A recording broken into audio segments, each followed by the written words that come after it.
Good morning and welcome to Redeemer Lutheran Church. I'm Pastor Gary Lodeholt.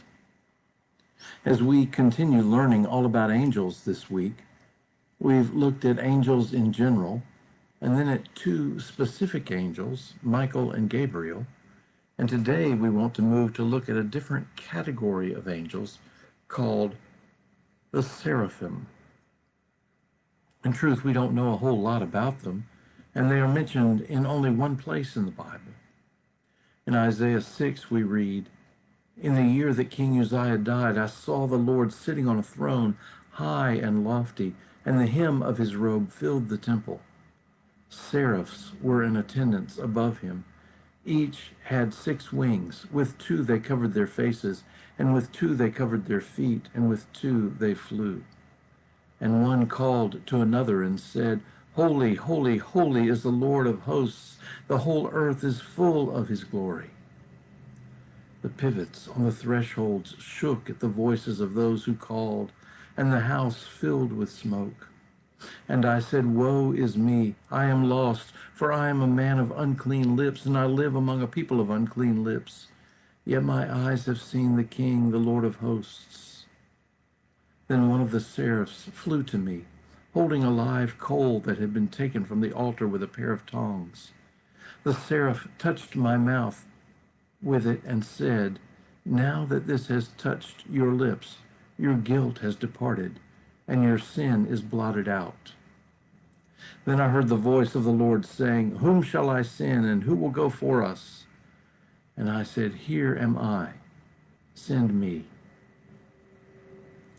This is the traditional story of the call of Isaiah to be God's prophet, and it is the only place in the Bible where we hear of seraphim and their roles.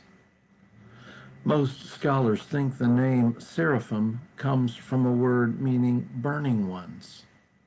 That might refer to the seraph's role here to cleanse Isaiah with a burning coal, or others have suggested that it comes from the fact that they were on fire with zeal for God. We don't know how many there were, but there appeared to be several circling the throne and calling to each other. And as they did this, they were constantly praising God. That seems to be the main role of a seraph, to praise God. Perhaps it is here that we get the idea that angels have wings. But you might notice that this isn't our typical picture of angels with wings. Seraphs seem to have 6 wings. With 2 of their wings they covered their faces, perhaps because the glory of God is blinding. And with 2 they covered their feet, perhaps as a sign of humility.